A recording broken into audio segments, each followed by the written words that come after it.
Hi guys, this is Easy Excel with Zen. In this video, we will be discussing two date functions, namely Workday and Workday International. Both formulas are used to identify the end date based on a specified start date and number of working days where weekends are excluded. By default, system will consider Saturdays and Sundays as weekends. Basically, these functions are used for those who are maintaining manpower data like human resources, those working in construction companies, those dealing with projects, as well as those who's into management reporting. These Excel functions will help you to plan ahead the end date of your projects. So let's proceed. I have here an information where the start date and the number of working days to complete the task. Now, we want to know the end date of the project, taking into consideration the weekends and holidays. I have also here the list of holidays for the year 2020. For now, we will use Workday function to get the desired end date. So let's type Workday. As you can see, okay, there are two options here that you can choose, Workday and Workday International. For now, we will use Workday. Okay. So there are three arguments that we have to fulfill in order to get the desired result. So when we say argument, these are the inputs that you have to give to a function or formula in order for you to get whatever result that you are asking the system or the Excel or Excel itself. Okay, so we have here the start date, the days or the number of days to complete the task, and the holidays. So let's start now doing the formula or fulfilling the arguments. So the start date is September 24, 2020, or it's in A6. And then comma. Then we have here the days. So days is in B6. Okay, we can just directly put our cursor in B6 or we can type it manually. Okay, comma. We don't need to start and end 15 with the double quotes because this is already a number, it's not a text. Okay, so remember, when you are typing a number, double quotes is not required. And then the holidays, list down this, so highlight all the holidays that we have in 2020. Okay, and then close it with the parenthesis and enter. Just take note that I have listed here or included September 28, 2020 as holiday. So this is just a dummy holiday. Okay. So the result is October 16, 2020. Let's validate using our calendar. So this is the calendar for 2020. Our start date is on September 2024. So when we are counting the work days, the working days, the counting will start on the next day, the next working day. So 24 will be excluded and we will start the counting on 25th. Okay, so 1, 2, we will exclude 28 because it's a holiday.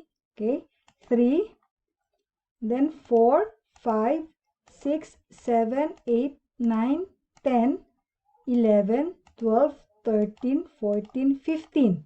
So October 16 is the 15th working day. So the end of your project is on October 16, 2020. So the result in Workday is correct. Okay? What if the weekends in your place is not Saturdays and Sundays? Let's say weekends falls on Fridays and Saturdays. This time, the function to be used is Workday International. So let's type Workday and choose the second option. Okay. Workday. Then Workday International is here. So we will just choose the second one. As you can see, the arguments increase by 1 now. So we have the start day, the days, and there's a weekend here and holidays. So the additional argument here is we can specify or choose the weekend that is available or applicable in our respective location. Okay, so let's fulfill now the arguments. The start date is in A6 and then comma.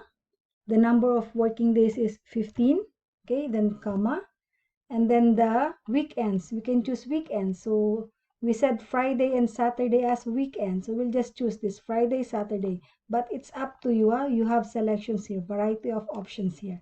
So I'll choose Friday and Saturday, then comma, and then again highlight all the holidays, then close it with the parenthesis.